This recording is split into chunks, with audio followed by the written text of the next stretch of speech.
our electrochemical gradients, okay, we talked about what a resting membrane potential was. That's the charge at the membrane, all right, that the inside of the cell, the inside of the membrane is negative. Negative what? What was the number? What's the magic number? Negative 70, right, negative 70 millivolts. That's our magic number.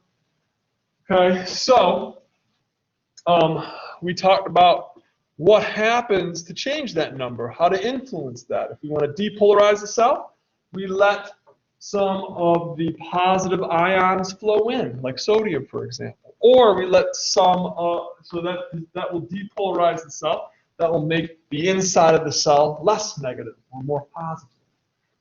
Okay, if we wanted to repolarize, okay, then we will actually let negative ions in, anions, chloride, okay, or we would let potassium leave the cell, okay.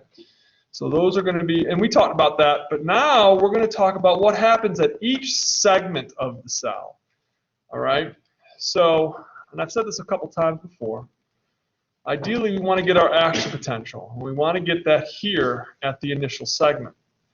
The receptive segment is going to be where we are going to produce, all right, these graded potentials here. All right, our graded potentials. So we're going to produce the graded potentials, and that's a result of neurotransmitters binding on, all right, to the postsynaptic neuron here, onto the receptor segment, which is the dendrites or the cell body. And those are going to include chemically gated ion channels. So we're going to go through that. And again, we're going to create these little signals, and we want to get them to move to this area here. Okay? So it's like throwing a rock into a pond. You throw the rock into the pond, and the ripples move out. They go out. But as they move out, they become weaker and weaker and weaker. And that's what happens here. All right? So we're going to talk about how we're going to overcome that phenomena and how we're going to get our action potential. So a quick review here, all right, with our graded potentials, all right, they are short-lived, small changes in our resting membrane potential, okay?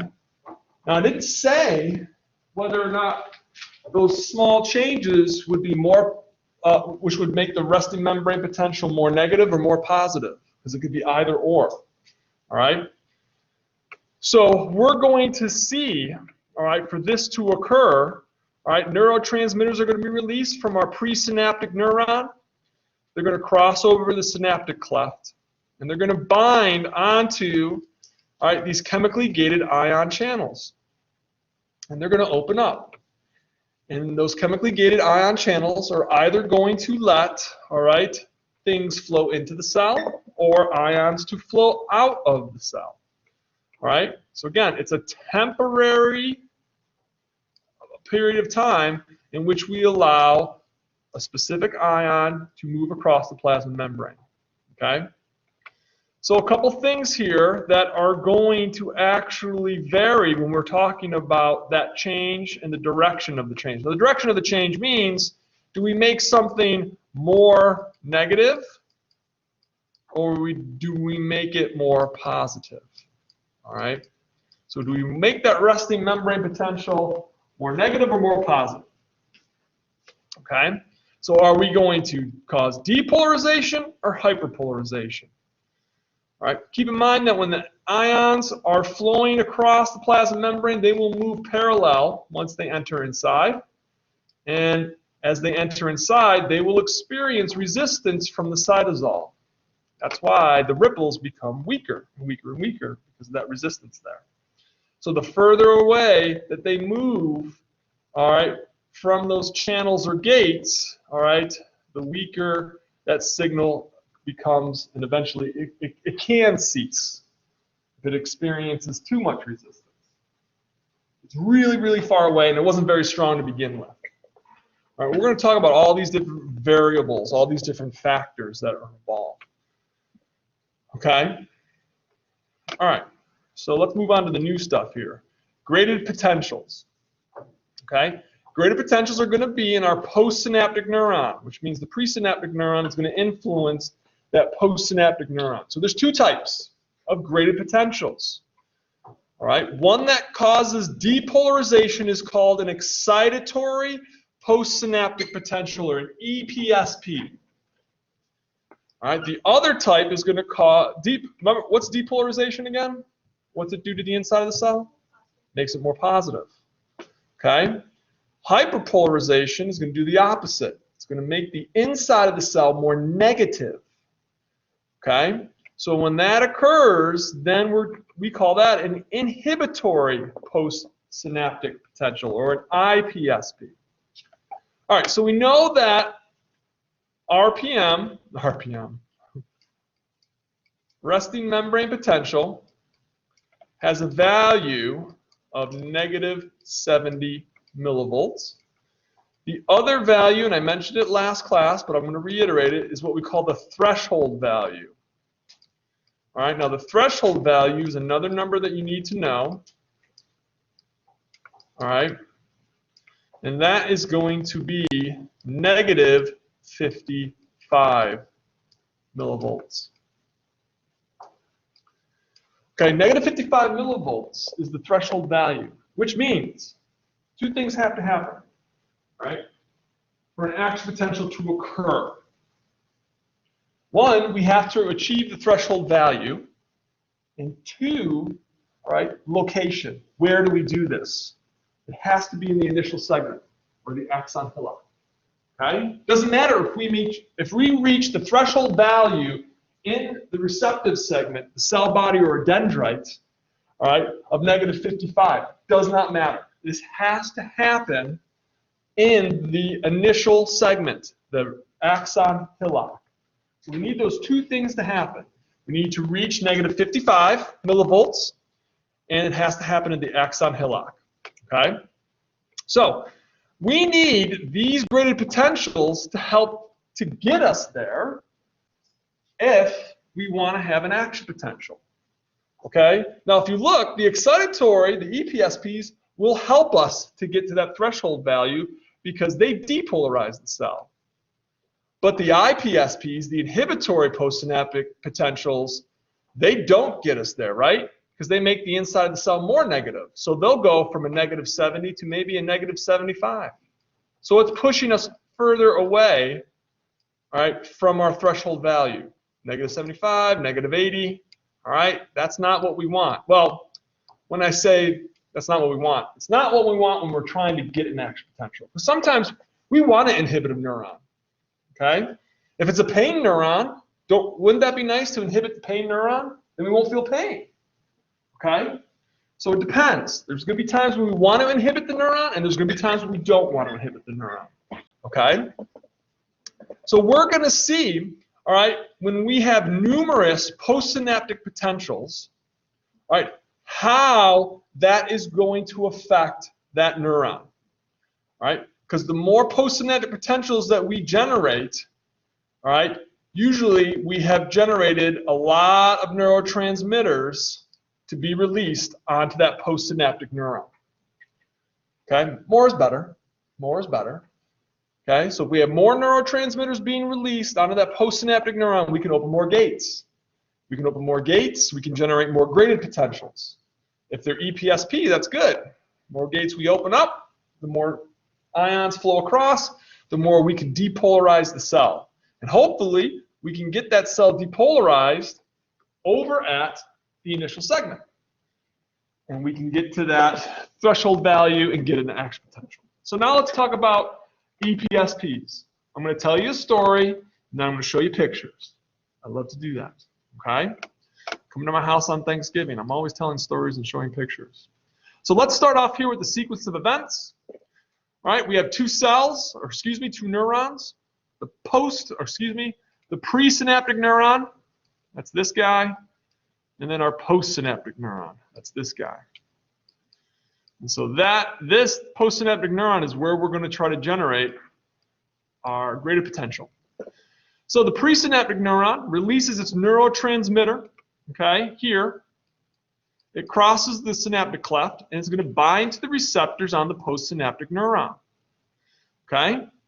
And it's going to open up chemically gated channels specific to cation ions. Why? Okay, cation ions are positively charged. If they move into the cell, they'll help to depolarize the cell. So let's go to this picture here real fast. Okay, that's what we're seeing here. Okay, here is our presynaptic and our postsynaptic neuron. We're going to talk about what happens right here.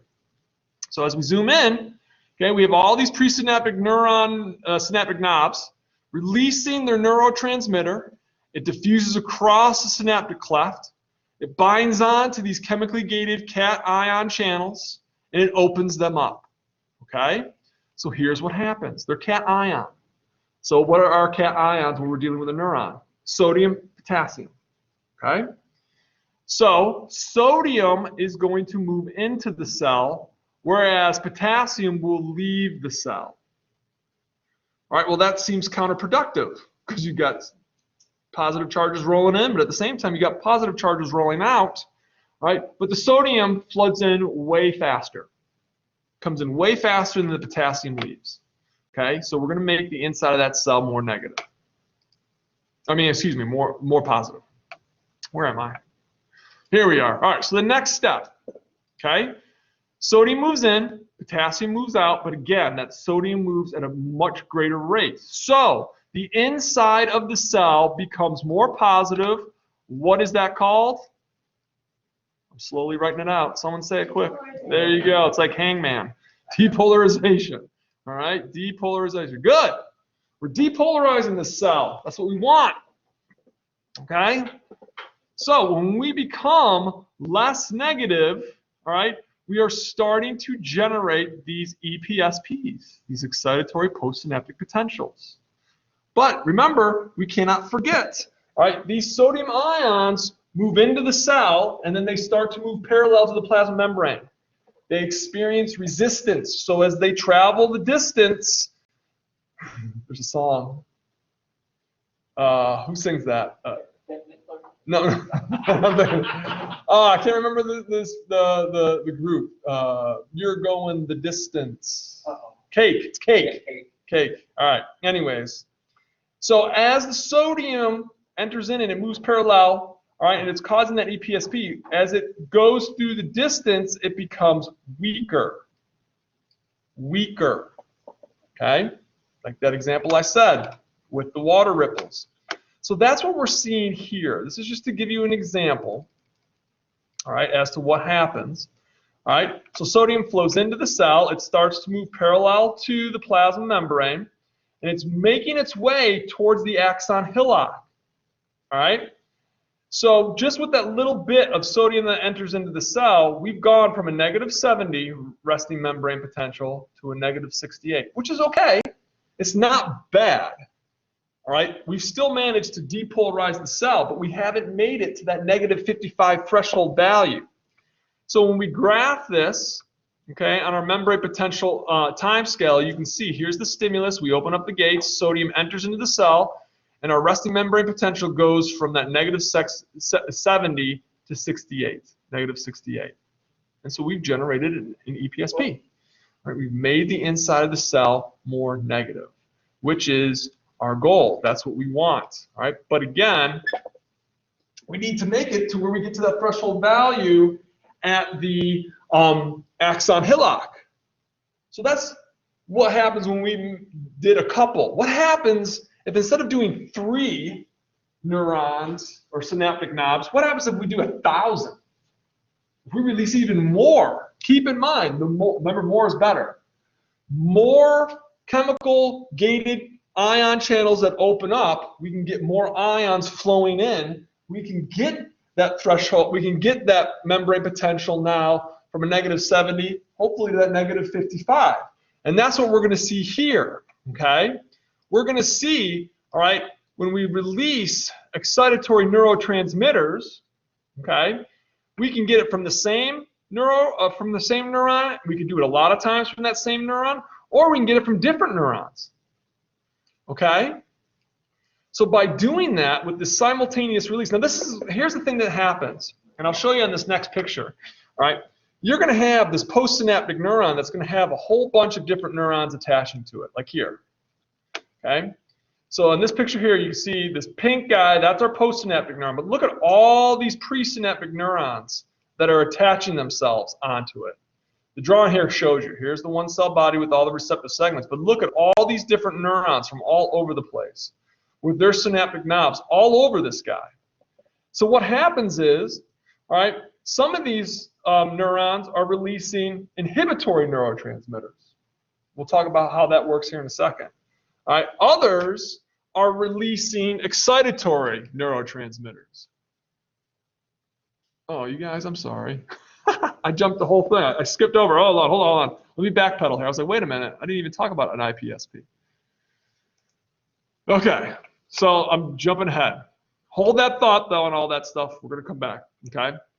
Let's just stay with the EPSPs, okay? So with 1 or 3 or 5, all right, presynaptic neurons releasing their excitatory neurotransmitter, we get a change in our resting membrane potential. But again, it's dependent on how much of that neurotransmitter is released and how often or how short of a period of time it does it. Okay? So do you think we'll get a bigger change if we have 10 neurotransmitters released in 1 second, or if we have 2 neurotransmitters released in 1 second? 10. More is better. Okay? In that same amount of time, the more neurotransmitter we release, okay, the more of a change we'll get in our resting membrane potential. Okay? Because why? We can open up more cation channels, and we can get a larger change. So instead of getting that -70 to -68, maybe we can get -65, -62, -60. All right? But real simple. You want to get a bigger change? Release more neurotransmitter. Okay? Release more neurotransmitter to open up more cations. Excuse me, more cation channels. Okay? Better to open up 100 than just 10 cation channels. All right?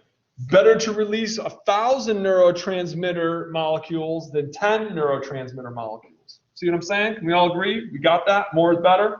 Okay. Good. Sorry, I missed that whole slide there. All right. So that's for the receptive segment for IPSP generation. Okay? Let's flip it. Let's talk about IPSPs. Okay? An inhibitory neurotransmitter, or an inhibitory. Am I off the wrong one? Hold on 1 second. Sorry, y'all. There we go. All right. A generation of an inhibitory postsynaptic graded potential here. Okay? This is when we're going to actually hyperpolarize. So what does that mean? We're going to make the inside of that cell more negative. So how can we do that? We can either or add both of them together.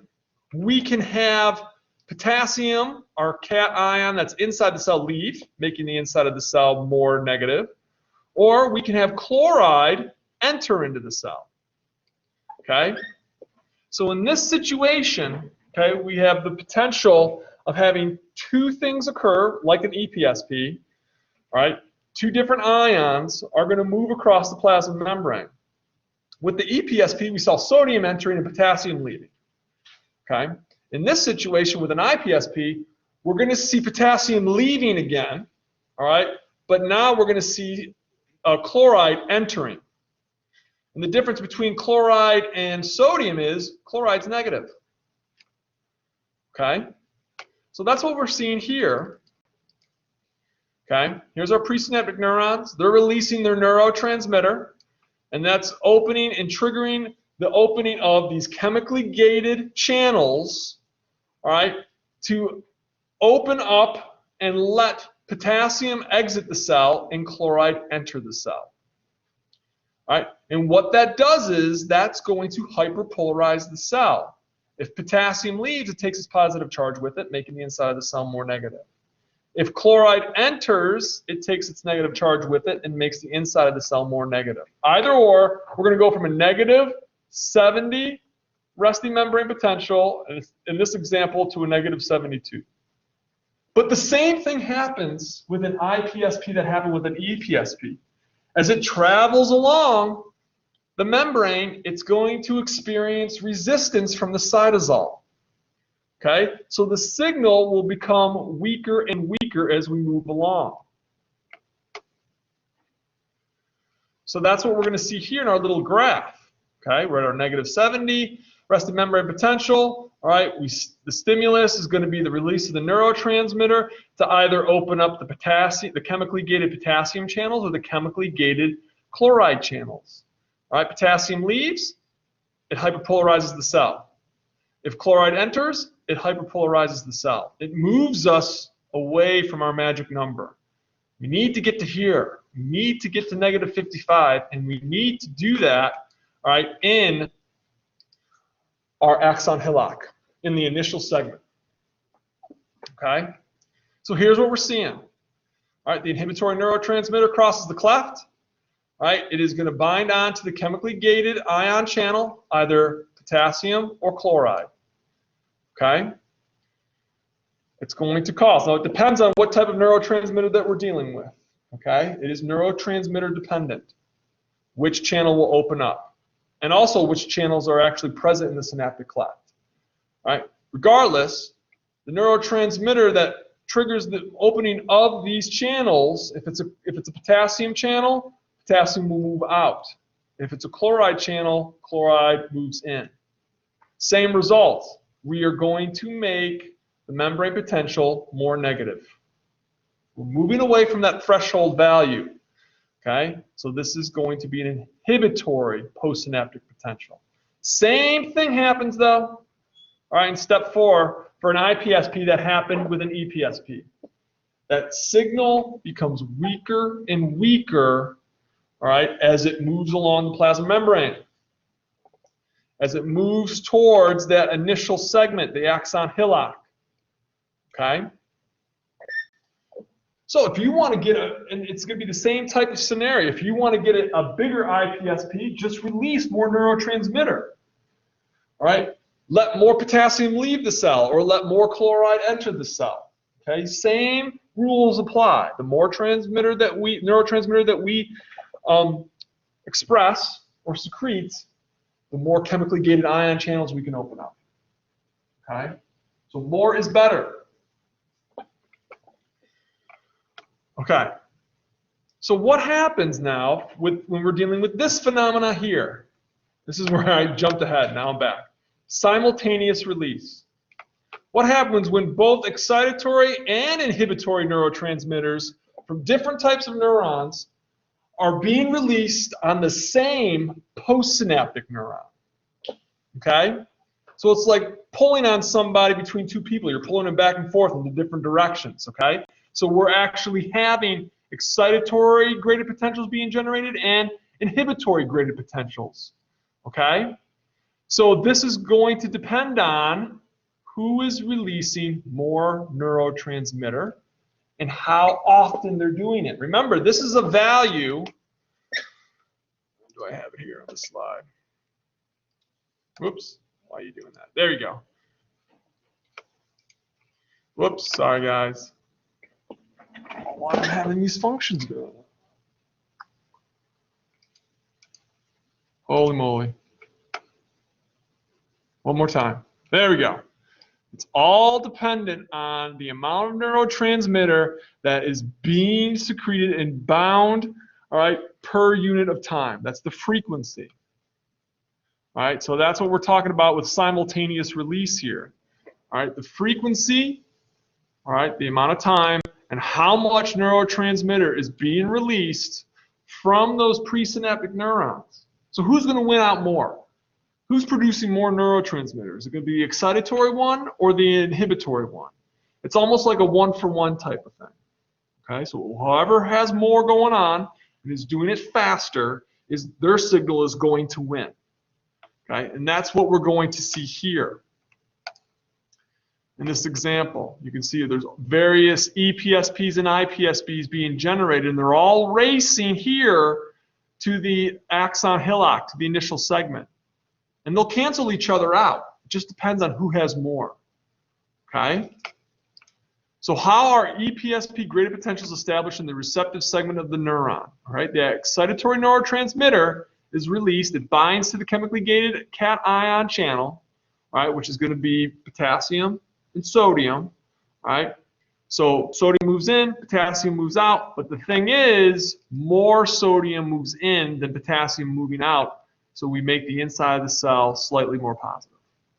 Depolarization, okay?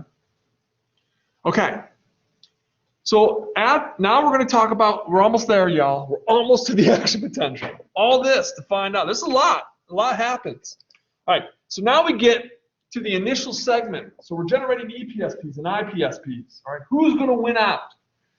Well, it's like at the end of a competition, a boxing match, whatever. They tally the score. You got to tally it up. You got to add it all up. Who got the most points for the gymnastics competition is going to be the overall winner. Well, what do? That's called summation. All right, you take the sums and add them together, and that's what we're going to do here.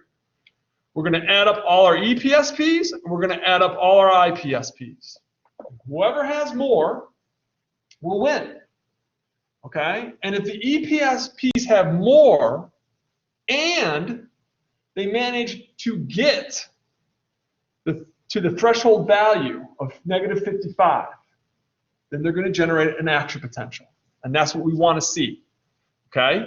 So we're going to add up all of those values and find out. Okay? So we hope that that sum is going to reach what we call the threshold membrane potential. And when that happens, bang, we got an action potential. We have an action potential. So that value is -55. Our resting membrane potential is -70. So we need a total of a positive 15 millivolt difference to occur. So the EPSPs have to win out, and they have to win out enough to generate that difference, that positive 15 millivolt difference to get us to this value. Now, once this happens, it's on. You can't stop it. The action potential occurs, and game on. Okay? So this is the general rule of thumb. Multiple EPSPs must be added to reach the threshold. So what's going to start off this action potential? This right here. A voltage-gated channel will open. That's what starts it. Okay? That's what starts it. Remember, if you go back and look over the physiology of the neuron in the initial segment, you have voltage-gated sodium channels and voltage-gated potassium channels. Okay, we don't see those in the cell body, in the receptive segment. We will in the initial segment. All right. Once we open this first voltage-gated channel, we generate an action potential, and it's like pulling a trigger on a gun. Once you pull the trigger and the bullet's fired, you can't stop it. It's coming out. It's going. Okay? Same thing here with an action potential. It's like pulling the trigger on the gun, and it gets shot. And now our action potential occurs. So we get to talk about how an action potential occurs on the conducting segment, but before we do, we need to talk about the different types of summation. How do we add things up? There's two ways that we're going to add up, all right, our IPSPs and our EPSPs. So we have the first type of summation, which is called spatial summation, okay, and as you look at that, all right, this is the adding up of things across space, and then temporal summation is time and space, science fiction. Okay? Just keep it in this dimension. You'll be fine. So what is spatial summation? Okay? We're going to see on multiple different locations on the receptive segment of that postsynaptic neuron that neurotransmitters are being released. Right? And they're going to be constantly generating these action potentials. Okay? And hopefully they're going to be generating excitatory action potentials, and hopefully those excitatory action potentials will be enough to reach that threshold value. Okay? I'm going to come right back to this. I'm going to show you a picture. This is what spatial summation looks like. All right, if you look here, just at the EPSPs, look at all the different areas. All right, EPSPs here, here, they're all over the place. And they're generating, all right, those gradient potentials. Okay, don't worry about the IPSPs now. And we hope that enough of those EPSPs, all right, make it to the axon hillock, to the initial segment, and that they can change that resting membrane potential from -70 to -55 to that threshold value. Now, unfortunately, there's going to be some IPSPs that are going to get in the way. It's a 1-for-1. They cancel each other out. Okay? So we're going to see that. That's multiple different locations here. So if you look here, all right, you can see this is a better example. All right, several different EPSPs being generated. All right, and hopefully it's enough. All right, to change that resting membrane potential to that -55, and then boom, it takes off like a gun. Okay, that is going to be spatial summation. Temporal, all right, has to do with time, so we're only going to be talking about one single presynaptic neuron. Except this guy just keeps repeatedly releasing neurotransmitter, right? And it keeps repeatedly releasing neurotransmitter and producing EPSPs. But they're so close together, so they kind of build on one another. Okay? So temporal summation looks like this. Make sure I click on the right one. Here you go. So here's this little guy, all by himself. And he keeps just repeatedly releasing neurotransmitter. So much so, it just builds on top and on each previous time that it releases it, and it gets to the action potential. So spatial looks like this. Nope, does not look like that. It looks like this. All right, we have several different presynaptic neurons. Temporal, you just got the one. Okay? All right, now we get into the, yes, ma'am. Which, the one with the words on it? Yep. Right here? Yes, sir. Yep. So now we finally get to talk about an action potential, the all or none phenomena. Okay, and that's a term that you should pour directly into your brains. That an action potential is all or none. Has anyone ever seen when it was big when I was a kid back in the 80s? People used to set up dominoes, you know, in their house or in these rooms, and you knock one down, it would make this pattern or whatever. I don't know what they call them. There's a name for it. That's what an action potential is like. It's like setting up a row of dominoes, and when you tap and you hit the first one, it knocks into the next one, which knocks into the next one. They all fall down eventually. That's what we're talking about with this all or none phenomenon, right? We're going to have, when we generate an action potential, because once we open up with that first voltage-gated channel, okay, that's going to trigger the opening of the next one, which will trigger the opening of the next one, and the next one, and the next one. Okay? So in order to do that, right, what we need to do is reach our threshold value of -55. Once this happens, that action potential is going to travel down the entire length of the axon, all right, all the way down to the synaptic knobs, right, and then that will release its neurotransmitter. Right? But it does not lose any type of intensity. Okay? That's the amazing part. It does not lose intensity. Now, if we get our membrane potential from a -70 to a -57, did it make it to the -55 threshold? It was close. So we give it a participation trophy and pat it on the back and send it on its way. No, I'm kidding. What we do is we say, hey, good job. You made it to the subthreshold area. All right, but guess what? It wasn't enough to open up the voltage-gated channels, and guess what? No action potential. You got to get, that's why we call it all or nothing. You've got to get to that -55. You're close. -56, ooh, you're really close. But you didn't make it. All right? Like the Summer Olympics, you didn't win the gold, come back in 4 years, try again. All right, and that's what we're going to do here. Okay, we'll try again. All right, now, what happens if it goes from a -70 to a -40? Well, it made the threshold value, but that will not change the intensity of the action potential. It does not change it.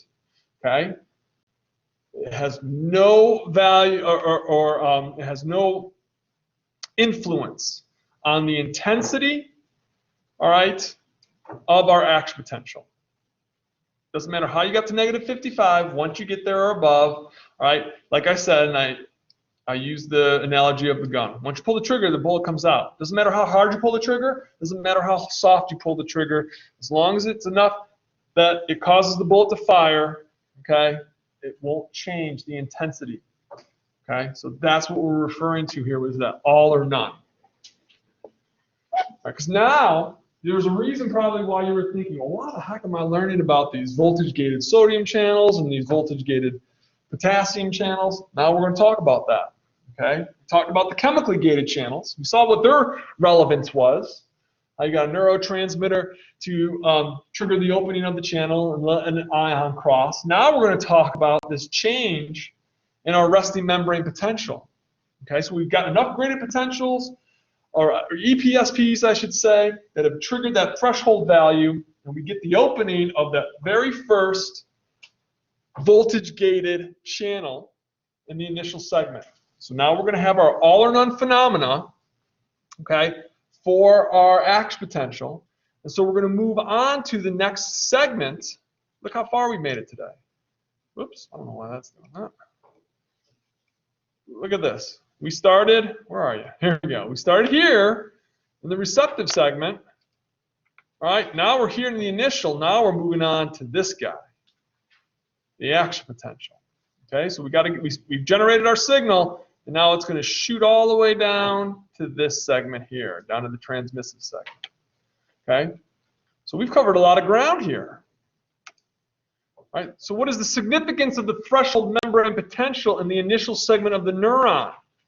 All right, if we reach that threshold value, then we can initiate the action potential. That's the significance.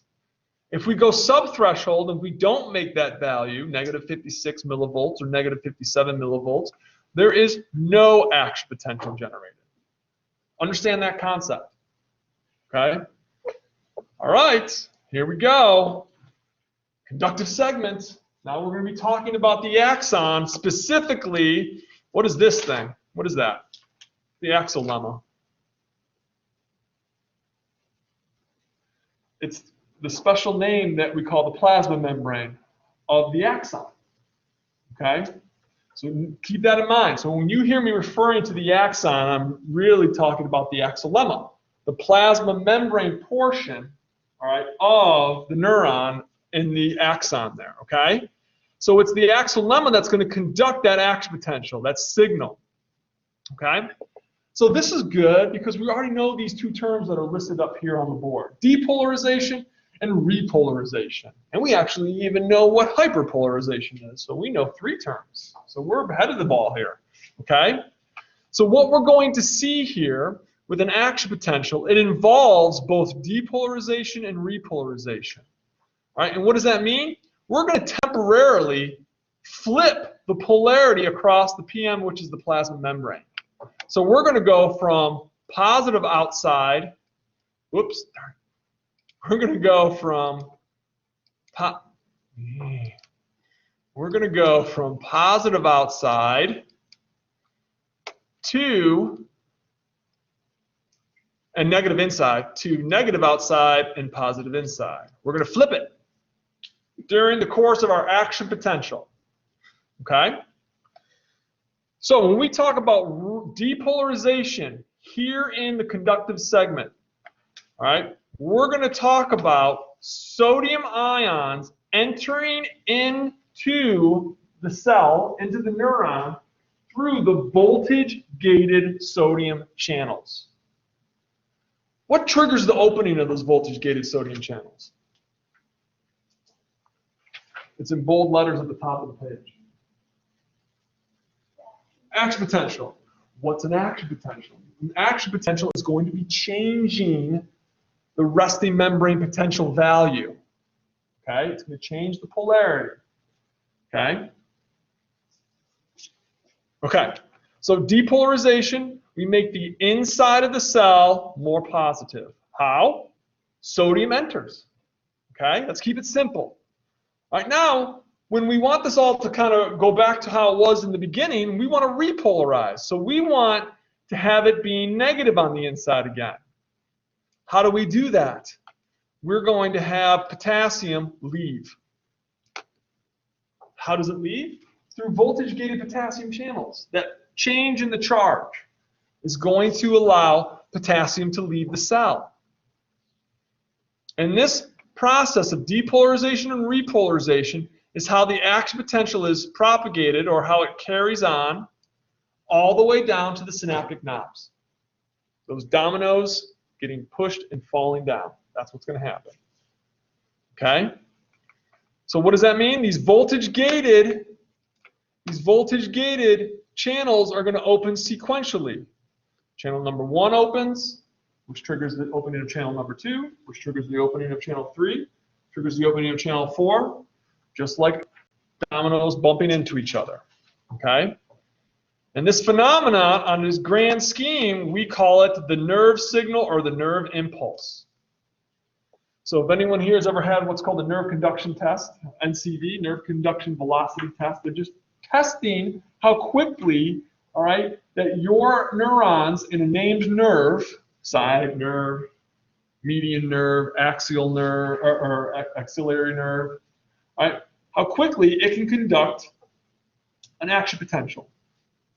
Right? And that's what they're measuring. How well it can propagate a signal. Now, if it slows down, then there's a problem.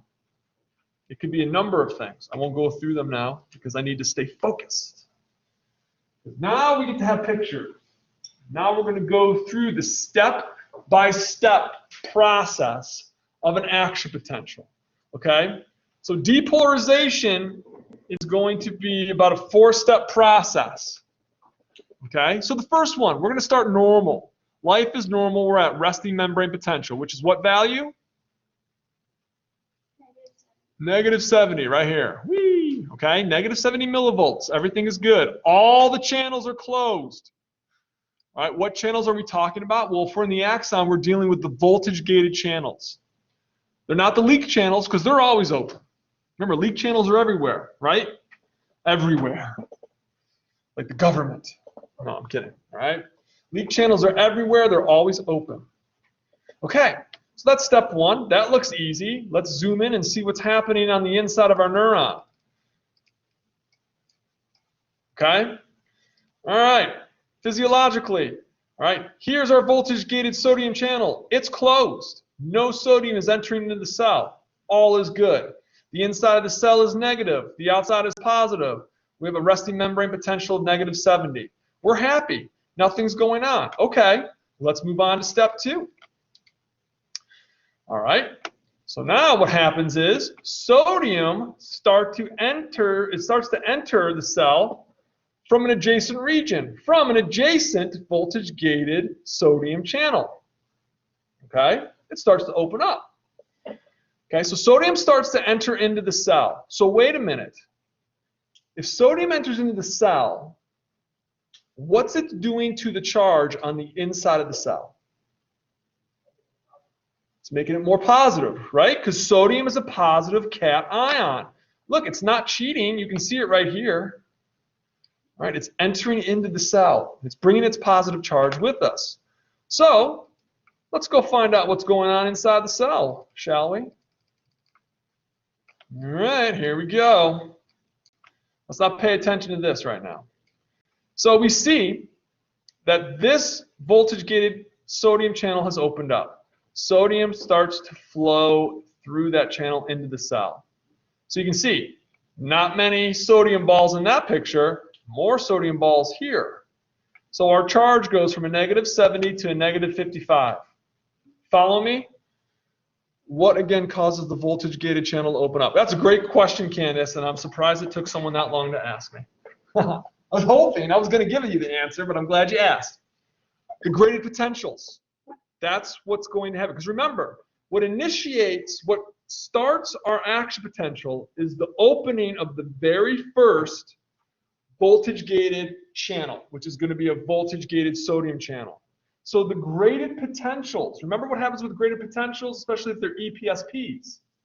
Sodium enters into the receptive segment of the cell body or the dendrites there, all right?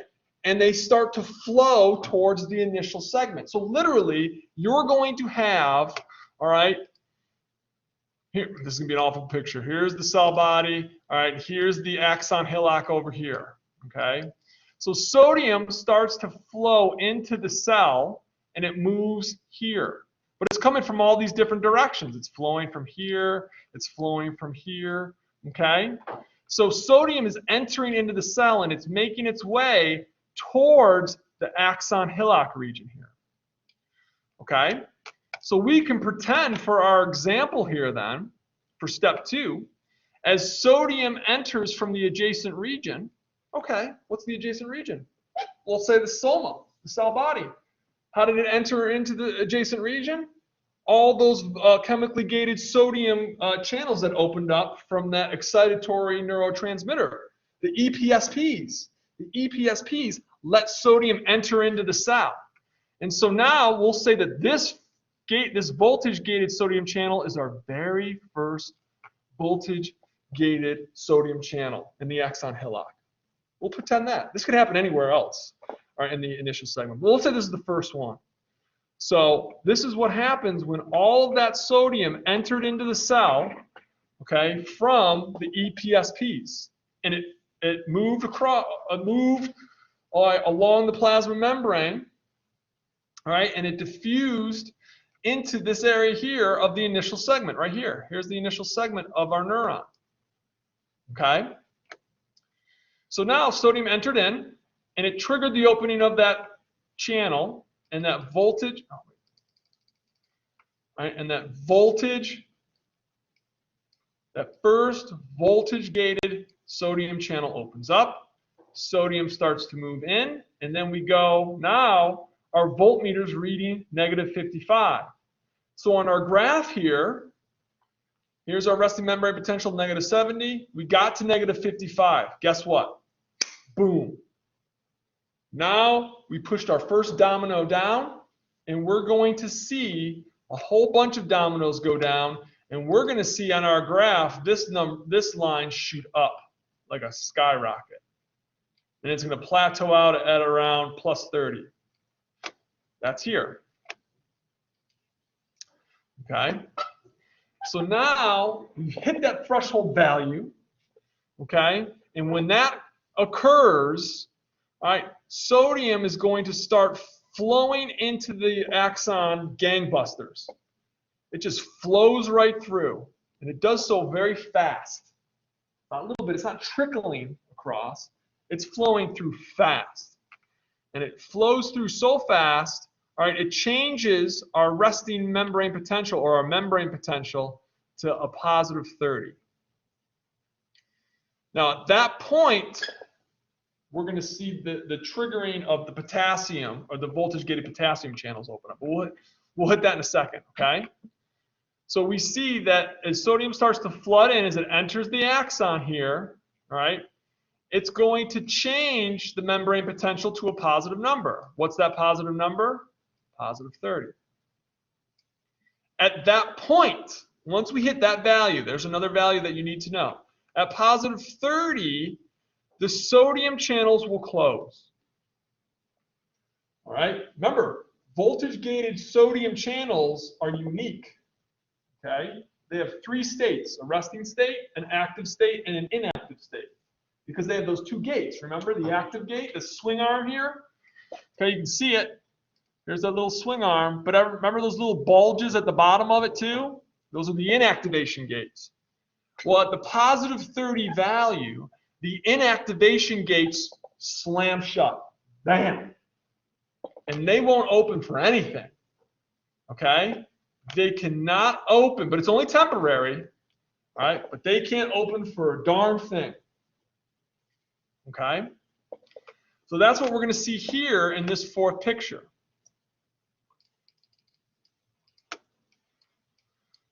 Okay, so we get to that positive 30, and now you can see the inside of the cell is positive, the outside of the cell is negative, and the inactivation gates slam close. Boom! And they won't open for anything. Okay, that's a temporary thing. It's a physiological phenomenon. It's important. Okay. And I mentioned this, but I want to just draw your attention to this. All right, in step 3, sodium rapidly moves into the axon, and it's going to flip the polarity from a negative number to a positive number. Okay, from that negative 70 resting membrane potential to the negative 55 threshold membrane potential to that positive 30, all right, membrane potential. That's what we're going to see. All right, so now this will repeat itself. Okay, because look what's right next door to this voltage-gated sodium channel. It's another voltage-gated sodium channel. Well, what triggered the opening of our first voltage-gated sodium channel?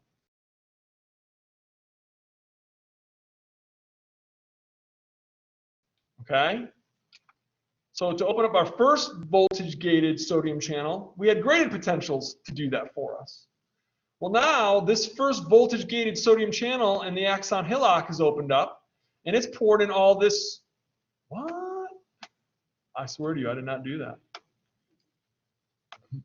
All right. Where am I? It's throwing me off. So we have all this sodium that poured through, all right, which will trigger now the opening of this one here.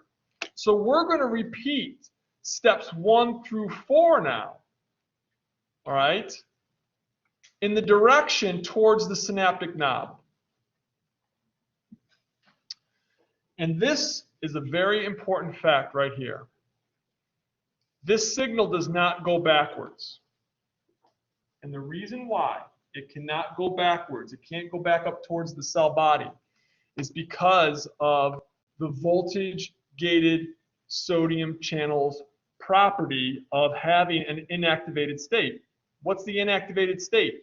The inactivated state is when those inactivation gates are closed and they won't open up. They stay closed temporarily for a short period of time. So that forces the action potential to move towards the synaptic knobs. They cannot go back up. They can only go in one direction. And that's because of what's happening right here, this picture. The inactivation gate is pinched closed. Okay? So this is depolarization. All right? What goes up must come down. Okay? So we saw our graph go up. Now we got to bring it back down. All right. So here's what happens for repolarization. So we just saw that the voltage-gated sodium gate closed. The inactivation gate has slammed shut. No more sodium is entering in. That happened at the positive 30 membrane or millivolt membrane potential.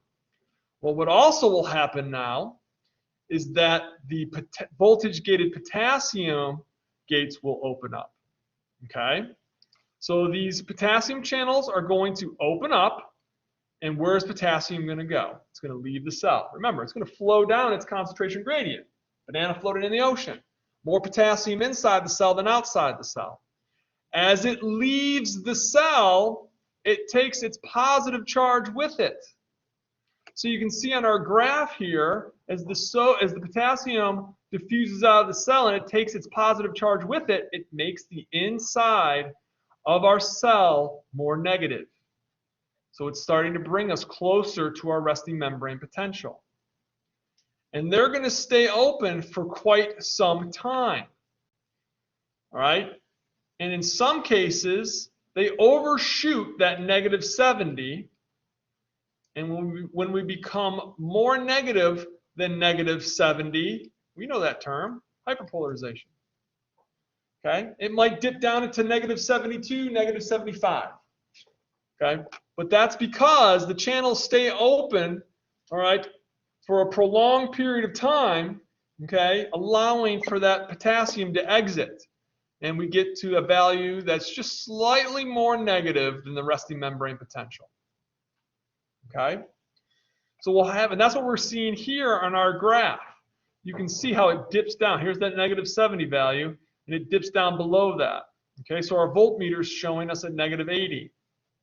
All right, regardless, when that cell, all right, is hyperpolarized, then bam, last step. All right, the channels will eventually close down. All right, and we're at like -80 or whatever. So what gets us back to that -70 value is what helped to get us there in the first place.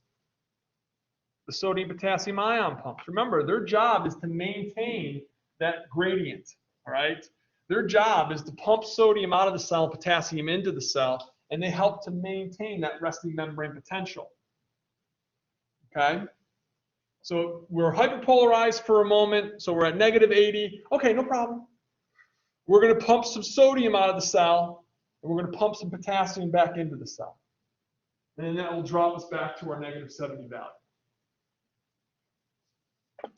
So this process does the same thing as what we saw with the voltage-gated sodium channels.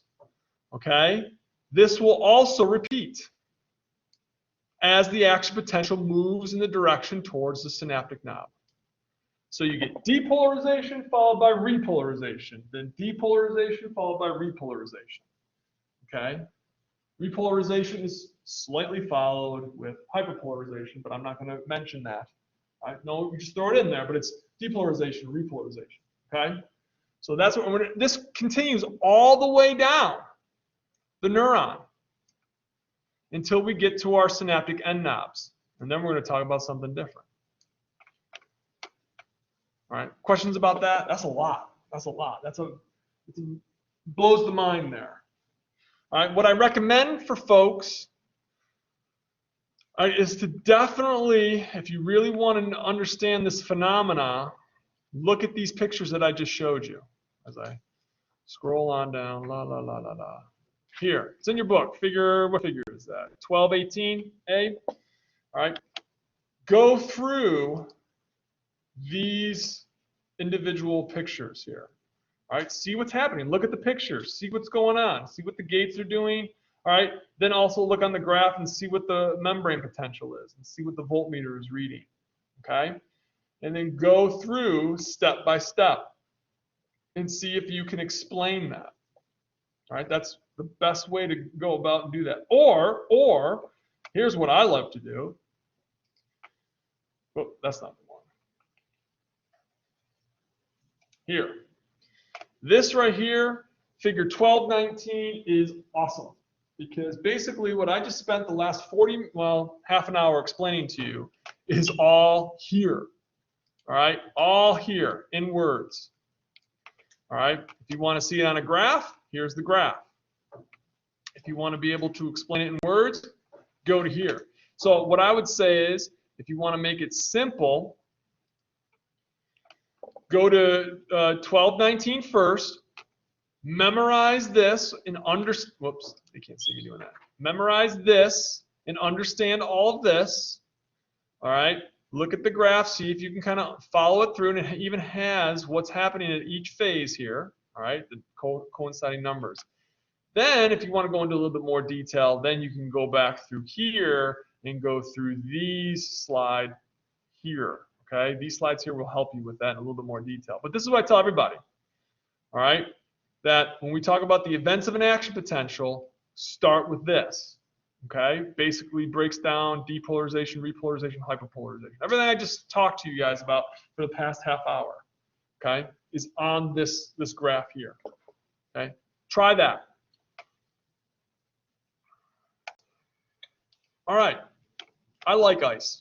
Ice is cool because it's a painkiller and it's a local muscle relaxer. And part of that has to do, all right, with the phenomena, all right, of inhibiting our voltage-gated sodium channels. If we inhibit, all right, the functionality of these voltage-gated sodium channels, then we can mess up and possibly even block the nerve signal or the action potential. And if we're able to stop that nerve signal, all right, especially if we're dealing with pain, All right, if we block that signal from getting to the central nervous system, we won't realize that pain sensation. Ice does a great job. Okay, it helps. It doesn't completely. In some cases, it can. All right, depending on how much pain sensory input is happening in an area, it can block it. All right, but basically what it'll do is it'll slow the transmission. Okay, all right. Remember, the movement of ions depends on several different things: concentration gradient, yada yada. Temperature is one of them. If you turn the temperature up, you can increase diffusion. If you turn the temperature down, you decrease diffusion. Remember, chapter 4, all right, we talked about the two things that influence the rate of diffusion. The first one was the rate of the concentration gradient, how steep, all right, the concentration gradient is. And the second is temperature, okay? And so that's what ice does. It influences the second aspect of that. It slows down diffusion. All right, lidocaine does the same thing, all right, but not so much. It's going to cause a blocking pattern there. That's why it's so effective, all right, in with Novocaine, all right, dentists and whatnot. Except folks like myself who have a certain genetic makeup, gingers actually have we metabolize some of these local anesthetics faster, so you have to use more on me. Painkillers don't really work on me. I think it's just from my genetic engineering. My family were warriors and the Saxon tribe. I don't know. I'm making that up. I just got done watching Vikings, so we were Picts. I think Pict pagans. Okay, so let's talk about how does a gradient potential differ from an action potential. Okay. One, gradient potentials, you need to know this, involve chemically gated channels. Where? On the receptive segment, dendrites, cell body, or soma. Action potentials are voltage gated channels on the axon. Okay, know those differences. Okay, gradient potentials, chemically gated channels. Action potentials, voltage gated channels. Okay, remember the first word here of these names tells you the modality or the stimulus that you need to open up these gates.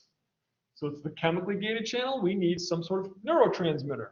It's a voltage gated channel, and we need a change in the membrane potential to open up the gate. Okay, open up the gate and let us in. Okay, so now after an action potential moves through an area, okay, as we start to reset things, there's going to be a brief moment there, right, in which nothing is going to really occur, right? And this is called the refractory period. So one of two things can happen. Either we won't be able to generate another action potential no matter how hard we try, or we have to try really, really hard to fire another action potential. So during the refractory period, there's going to be a brief period of time in which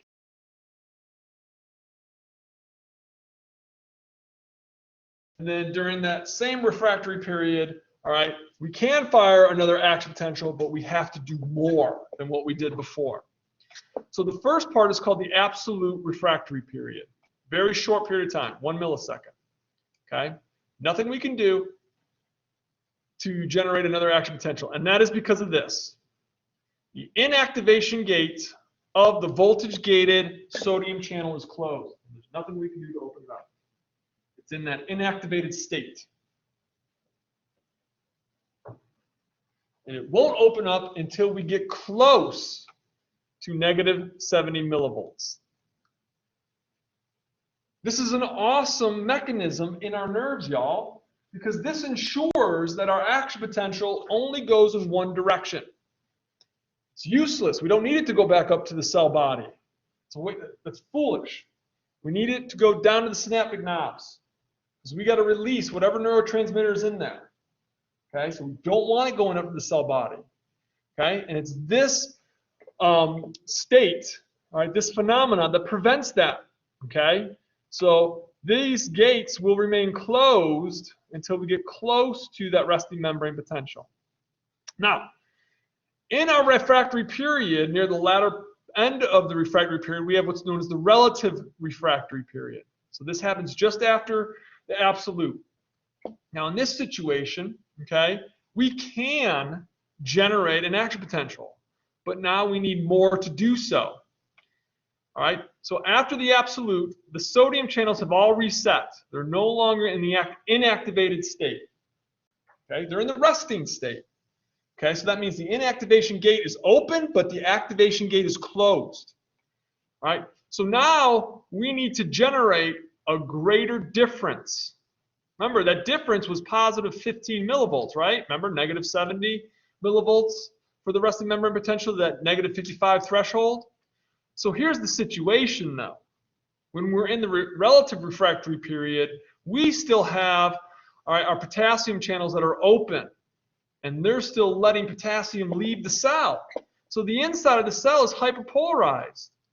All right, so now the inside of the cell is negative 75, negative 80, okay? But it doesn't change the fact that we still need to get to negative 55, our threshold value, okay? So we might need to have a difference of positive 20 or a positive 25 millivolts, okay? Doesn't mean it can't happen, right? We just need more, all right, of a stimulus to increase the strength, okay? We might need some more EPSPs. Okay, we really got to blast that resting membrane potential, which is temporarily, I shouldn't say the resting membrane potential. We really got to blast that membrane potential, which is at negative 80 now, briefly, because it's hyperpolarized. So we need more EPSPs. All right, so here you can see a picture of our refractory periods, okay, on this graph right here, all right, 1220. Okay, so here we're at negative 70. We just had our depolarization. Now we're repolarized. And so now we're going to be entering into, you can see from here, our absolute refractory period. Okay, the voltage-gated sodium channels, they're open. All right, but guess what? Now, when we get to that positive 30, all right, they're slamming shut and the inactivation gate is closed. So we can't change anything. All right. As we start to go into, all right, well, we're in the repolarization phase, all right, we start to dip down. Now, at this point here, all of the inactivated gates are now open and the activation gates are closed on the voltage-gated sodium channels. All right, but now we dip down below, all right, our normal resting membrane potential, which is negative 70. We're at negative 80. So we just need to get a difference from negative 80 to negative 55. All right, we just need a stronger stimulus. All right, so what type of channels are sequentially open in the propagation of the action depolarization? Okay, so depolarization, sodium channels, repolarization, potassium channels. You need to know those. Which is which? What does what?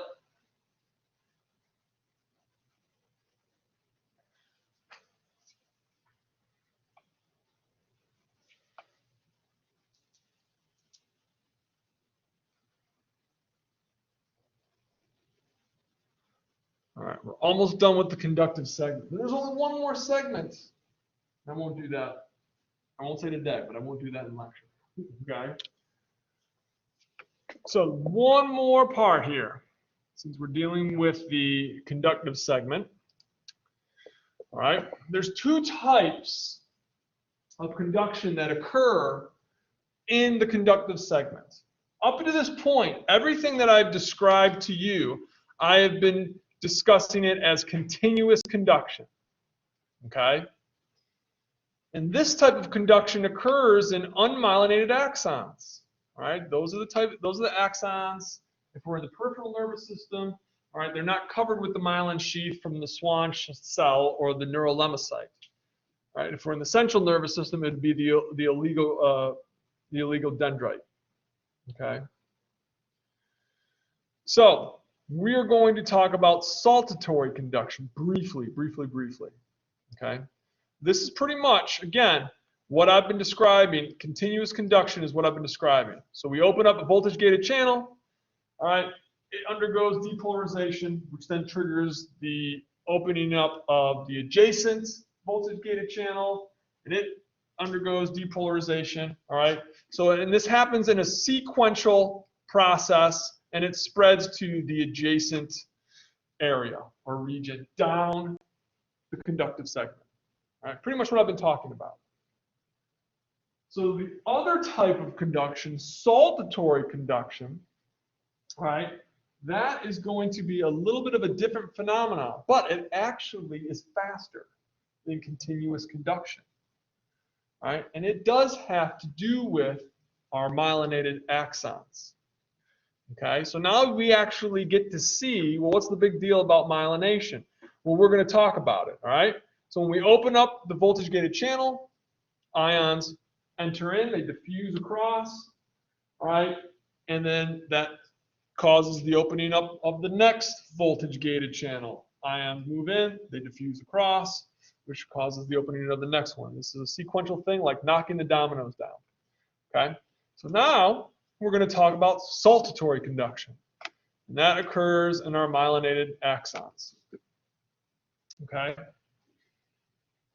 So, and I'm going to go back and forth here. Actually, let me show you. Here's the continuous conduction right here.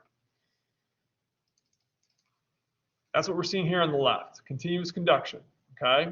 So opening, sequential opening of voltage-gated channels, and the ions diffuse in, and it causes the next one. And so you can see that's going to cause the movement of the action potential of the nerve signal to move down the axon. So with saltatory conduction, okay, we're going to see a similar phenomenon, but it's going to occur at the neural fibril nodes, or the nodes of Ranvier. All right, and this is the phenomenon that made people used to think that the electrical signal just jumped from node to node, when it actually goes in through the axon there, okay? All right, so that's going to be saltatory conduction. So let me tell you how this works. At the neural fibril nodes there, where we have these voltage-gated channels, all right, those voltage-gated channels will open up. All right, same type of process that we learned up to this point, a change in the resting membrane potential. That change in the membrane potential will trigger the opening of these voltage-gated channels. Sodium will diffuse into the cell. Potassium will diffuse out of the cell, right?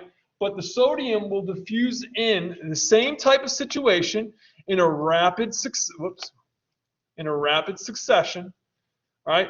And it enters into the cell, and it's going to flow parallel to the plasma membrane, the axonal lemma, all right, down towards the synaptic knobs.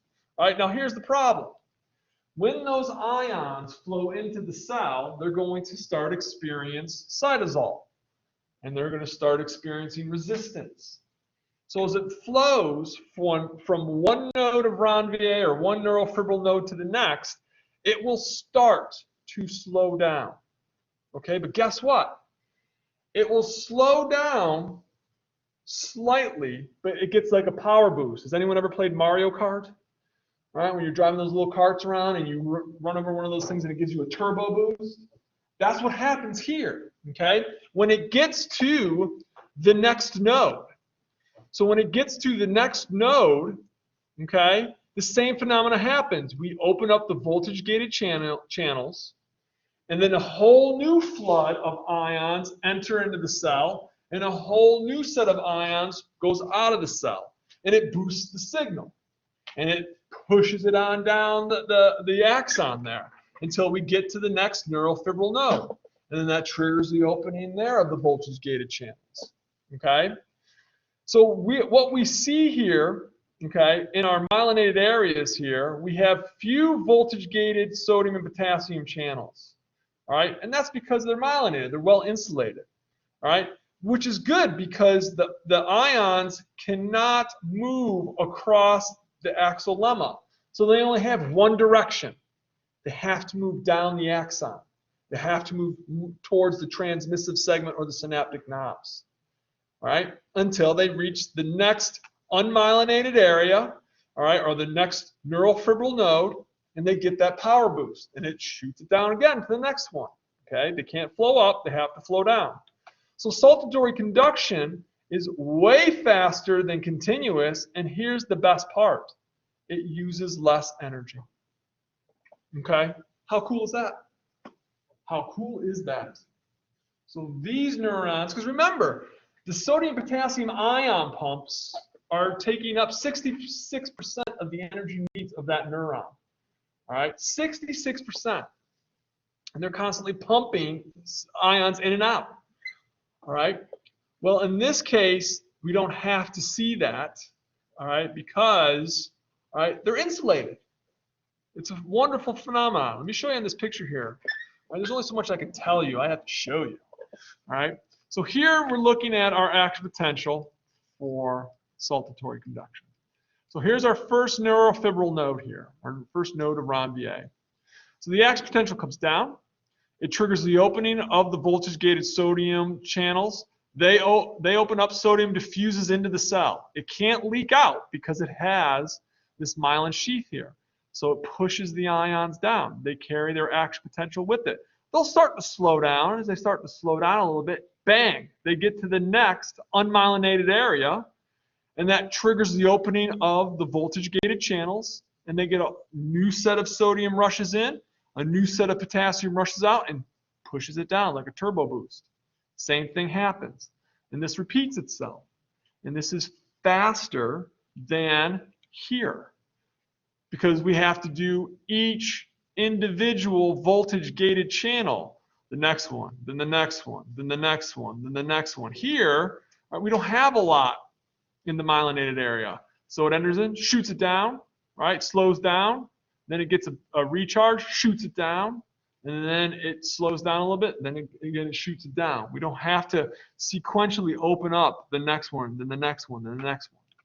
Okay? So a question, how does conduction of an action potential and an unmyelinated axon and myelinated axon differ? Okay, so we see in the unmyelinated axon, all right, that action potential will go down the whole length of the axon, yes, because it has to sequentially open up those channels there. In the unmyelinated axon, it only has to open up those channels in the neurofibril nodes. Okay? Because in the neurofibril nodes, they get that boost, all right, of ions, all right? They can't leak out of the cell because the myelin sheath insulates all that sodium in there, and so it forces it to move down to the next neurofibril node. Okay? It's quite a cool process.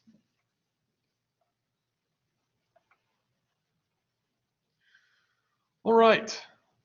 I think we covered a lot today, y'all. I'm proud of you. Very, very proud of you.